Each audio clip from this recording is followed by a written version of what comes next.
Hi, for those of you that don't know me, my name's Anna Daniels and I'm the CEO of Involved Investors. Today I have invited Alison Fielding, a very good friend of mine who is also drama teacher and actress, to join me and to help in giving tips to you when giving your presentation and working on Zoom. Alison, it's great to introduce you to everyone. Tell us about yourself and your background. Hi, Anna. So yeah, my name's Alison. I'm a trained actress. I trained at Guildhall. I've been working as a teacher for the last 10 years, really enjoy teaching. And actually this has been a really good opportunity for my students to learn a little bit about TV technique and how to present on camera. And I know it's an interesting one. I think mostly a lot of them were so worried about their presentation technique. They were worried about learning their lines. They were worried about how they were coming across. And actually I said, you know, what we really need to think about is that you have to draw your audience into you on a camera, not go out to them as you would in the theatre. Let them come into you and relax. So much more about relaxation. And that's something that's easy to do once you are well practiced at it. But what we find in business, Ali, is that it is so difficult to try and make an impact whilst being yourself. And in this strange world that we're living in with Zoom, there is this delay that we're having on a Zoom call, where if you interrupt somebody, it can really interfere with the real meaning of what you're trying to get across. So I would love to know your tips and advice on how, as business people, founders, can really get their message across to investors. Okay.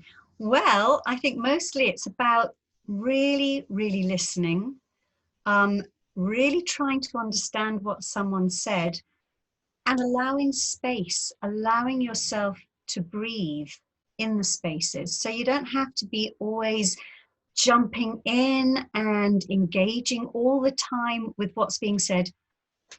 You can listen, you can pull back and allow that time, because that's your thinking time. One of the tips I always say to people is that if you are thinking about what you want to say next or trying to communicate with someone, you can be looking at them. You can allow your eyes to wander up stage right, just up to the right of the camera or to the left of the camera as you're thinking, and then come back to the lens. But you're allowed to do that because it's engaging. It's also showing that you're thinking. One of the things I really wanted to say actually was about your breath. People forget to breathe, especially when you're on this very intense sort of Zoom call. They forget to breathe and they think they're rushing all the time. You can breathe. And one of the things I would say to my students is breathe out and then breathe in. Breathe out and breathe in. And of course, this is before you're on the call, because you might not want to be doing that in the middle of your call. But just to prepare. Do you know, that's really interesting, because just speaking to you then, I can tell that I have relaxed as a result of listening to you. And in slowing down, I've allowed myself to think much more about what you're saying. And I know from acting days, this is something that you and I learned about on the stage. But I find in business that we're in a hurry to get our message across. And in a way of trying to appear to be passionate and knowledgeable, we can sometimes start to trip up because we're becoming faster and faster and more excited. But using that technique of breathing, and I was doing it as you were saying it, I feel calmer inside. And actually, I feel that I was drawn more to you in believing in what you were saying. So I can really take that on board. I love it. Give us some more tips. What else can we do? What can we learn from you? Well, it's a bit of a TV thing. Before you're about to do your presentation or go on any Zoom call, chew out your face and blow out your lips. Sounds weird. Honestly, do it. So, because everyone gets so tense and they get tense around their mouths. So, chew your face, blow out your lips. Yawn. A big yawn. Yawn through your register. And just doing those few little things, a chew, a blow, and a yawn, you're releasing the tension in your face. You are connecting the breath with the voice when you're yawning.